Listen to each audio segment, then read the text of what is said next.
अस्सलाम वालेकुम नाजरीन। पाकिस्तान में रकबे के लिहाज से सबसे बड़ी तहसील खिपरो की आबादी इस वक्त कोरोना वायरस के फैलाव की वजह से शदीद खौफ का शिकार है और इंतज़ामिया की जानिब से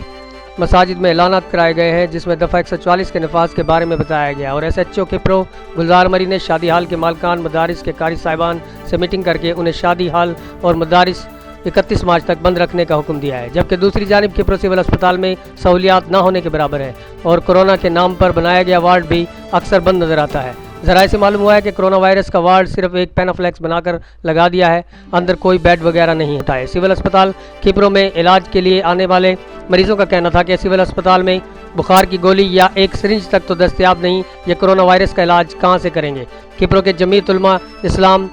तालका खिपरो के सदर मुफ्ती सईद अहमद भट्टी, पाकिस्तान तहरीक इंसाफ खिपरो के रहनुमाओं हाजी असलम जट, इमाम बख्श गुज्जो, इमरान जट, समाजी रहनुमा मोहम्मद असलम कायम खानी, राना इस्माइल राजपूत ने हुकूमत पाकिस्तान और हुकूमत सिंध से मुतालबा किया है कि खिपरो सिविल अस्पताल में सहूलियात फराहम की जाएँ और कोरोना वायरस की तशखीस करने वाला सामान फराहम किया जाए।